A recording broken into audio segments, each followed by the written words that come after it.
Hello student, in our previous video we have seen the Van 't Hoff derivation. So in this our lecture we will discuss the Van 't Hoff factor I. Colligative properties depend upon only the number of particles of the solute.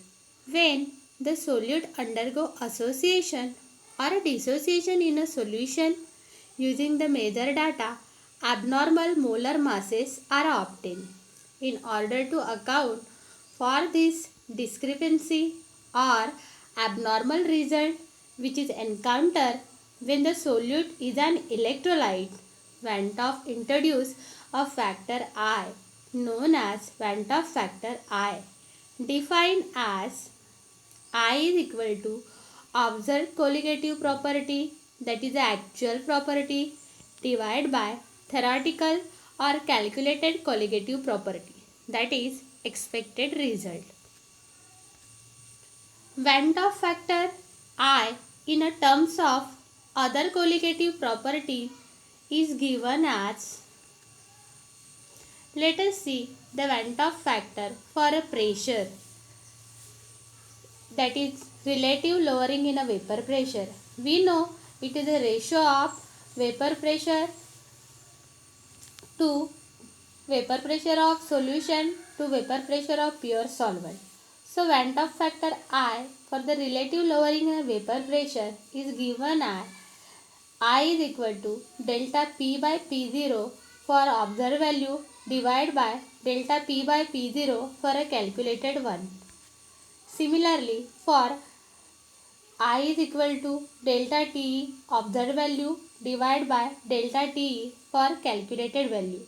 Delta TE is nothing but elevation in a boiling point. Similarly, for depression in a freezing point, I is given as I is equal to delta TF observed value divided by delta TF calculated value.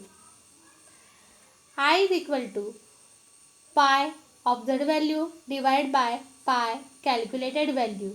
Here pi is the osmotic pressure.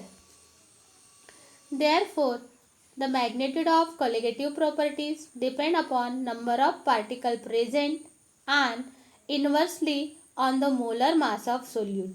It follows that I is equal to actual number of particles present divided by number of particles expected to be present.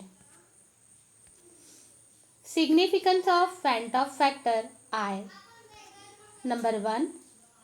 I is equal to 1 when solute is non-electrolyte and show ideal behavior. Example, urea in a water.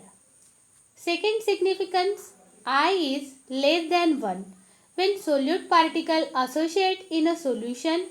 Example, benzoic acid in a benzene.